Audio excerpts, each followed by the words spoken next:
So after studying about the chemical properties of carbon compounds, हम next topic start करने जा रहे हैं जो है इम्पोर्टेंट कार्बन कंपाउंड्स।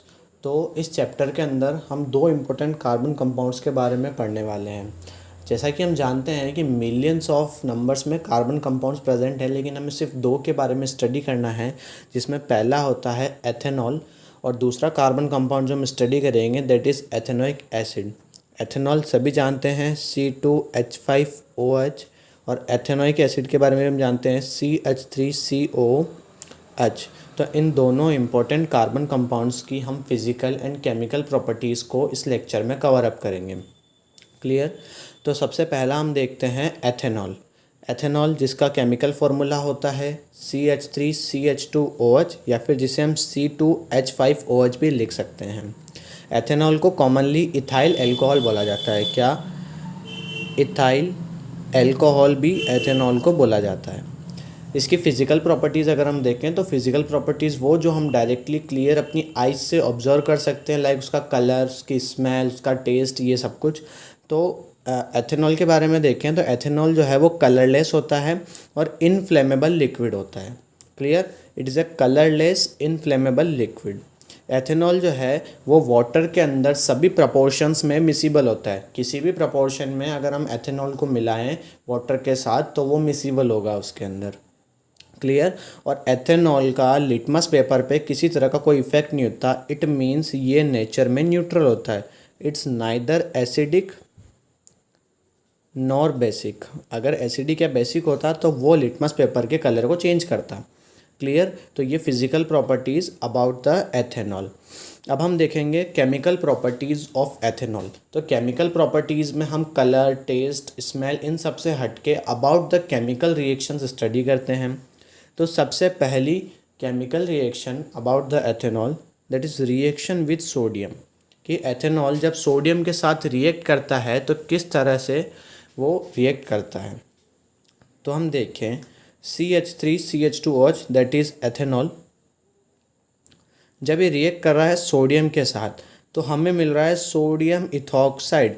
मतलब यहाँ से हाइड्रोजन गैस जो है वो लिबरेट हो जाती है और सोडियम जो है इस हाइड्रोजन की जगह ले लेता है। तो 2CH3CH2ONA, this is sodium ethoxide plus H2। Clear. तो this is how ethanol reacts with sodium. Second one is reaction with concentrated H2SO4। तो जब एथेनॉल कंसनट्रेटेड H2SO4 के साथ रिएक्ट करता है तो वो किस तरह से रिएक्ट करता है हम देखें। This is our ethanol. जब इसको रिएक्ट करवाते हैं हम with the hot concentrated H2SO4, जब हॉट कंसनट्रेटेड H2SO4 के साथ एथेनॉल की रिएक्शन होती है तो यहाँ एथेनॉल कन्वर्ट्स टू एथीन और वाटर जो है निकल जाता है। तो इस प्रोसेस को हम डिहाइड्रेशन ऑफ एथेनॉल के नाम से भी जानते हैं। इसके अंदर जो कंसनट्रेटेड H2SO4 होता है वो डिहाइड्रेटिंग एजेंट होता है, और डिहाइड्रेटिंग एजेंट की डेफिनेशन यही होती है जो एथेनॉल या अल्कोहल में से वाटर को रिमूव कर दे। So clear. एथेनॉल को डिहाइड्रेटिंग एजेंट कंसनट्रेटेड H2SO4 के साथ रिएक्ट करवाया, को एथीन मिला और वाटर जो है वो बाहर निकल गया। क्लियर है।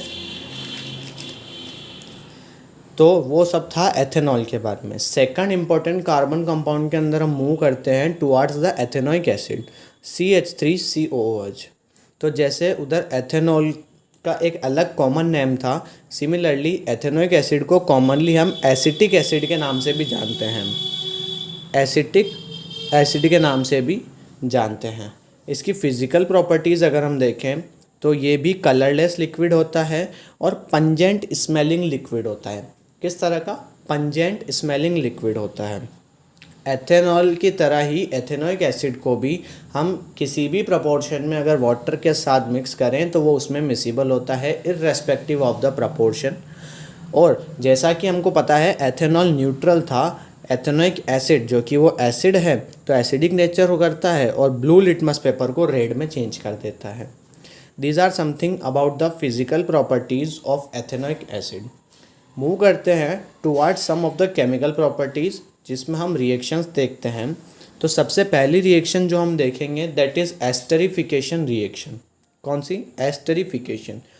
बहुत सिंपल लैंग्वेज में इसे समझते हैं। क्या होता है, जब भी एथेनोइक एसिड अल्कोहल के साथ रिएक्ट करता है इन the presence of concentrated H2SO4 जो कि एज अ कैटलिस्ट वर्क करता है, तो ये एक नए कंपाउंड का फॉर्मेशन करते हैं जो कि स्वीट स्मेलिंग होता है and the compound formed is known as ester and the whole process is known as esterification reaction. Clear? देखो, this is our ethanoic acid. जैसा मैंने बोला कि जब एथेनोइक एसिड रिएक्ट करता है विद द अल्कोहल, तो यहाँ मैंने लिया ethanol in the presence of concentrated H2SO4 जो कि एक कैटलिस्ट है, तो यहाँ फॉर्मेशन होता है एक स्वीट स्मेलिंग सब्सटेंस का जिसे ईस्टर बोला जाता है या इथाइल एथेनॉइड बोला जाता है। क्लियर? तो इस पूरी प्रोसेस को बोला जाता है एस्टरिफिकेशन। क्लियर है? ईस्टर जो यहाँ फॉर्म्ड हुआ है दैट इज़ इथाइल एथेनॉइड, ये स्वीट स्मेलिंग होता है, तो इसे जनरली परफ्यूम्स बनाने के या फिर एज अ फ्लेवरिंग एजेंट काम में लिया जाता है। क्लियर है? Esterification reaction. नाउ एस्टरिफिकेशन में हम एक दूसरी रिएक्शन देखते हैं, सेपोनिफिकेशन रिएक्शन।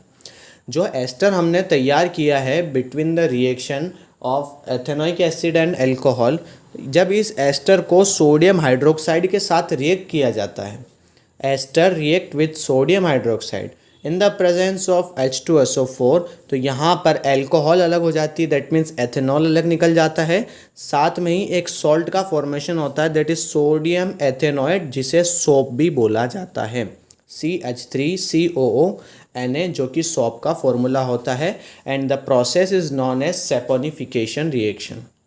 क्लियर? एस्टरिफिकेशन में हमने एस्टर का फॉर्मेशन किया, उस एस्टर को हमने रिएक्ट करवाया again with the sodium hydroxide in the presence of H2SO4, तो अल्कोहल या फिर एथेनॉल जो था वो बाहर निकल गया और साथ में एक सॉल्ट का फॉर्मेशन हुआ दैट इज सोडियम एथेनॉइड जो कि सोप होता है। क्लियर? तो ये पहली केमिकल प्रॉपर्टी थी। दूसरी chemical property, reaction with carbonate and hydrogen carbonates. क्या होता है जब एथेनोइक एसिड कार्बोनेट्स या हाइड्रोजन कार्बोनेट्स के साथ रिएक्ट करता है? तो सिंपल वर्ड्स में समझें तो whenever an ethanoic acid react with carbonates और hydrogen carbonate, it gives respective salt along with the carbon dioxide and water. Clear? Example से इसे समझते हैं। ये हमारा एथेनोइक एसिड, इसने सोडियम कार्बोनेट के साथ रिएक्ट करना है, कार्बोनेट की जगह हमने ले लिया सोडियम कार्बोनेट, तो ये सॉल्ट का फॉर्मेशन करेगा दैट इज CH3COONA जिसे हम सोप बोलते हैं या सोडियम एथेनॉइड जिसे हम कहते हैं, along with the water and carbon dioxide. Similarly जब इसने सोडियम बाइकार्बोनेट के साथ रिएक्ट किया तो सेम प्रोडक्ट्स जो है इसने फॉर्म किए जो ये ऊपर कर रहा था। क्लियर? इसके यूजेस देख लें तो ये एज ए विनेगर यूज़ होता है और एसिटाइल क्लोराइड और एस्टर्स की प्रिपरेशन में एज ए रॉ मटेरियल काम में लिया जाता है ethanoic acid. So these are the two important carbon compounds जो हमने इस वीडियो में कवर अप किए हैं, ethanol and ethanoic acid. Clear?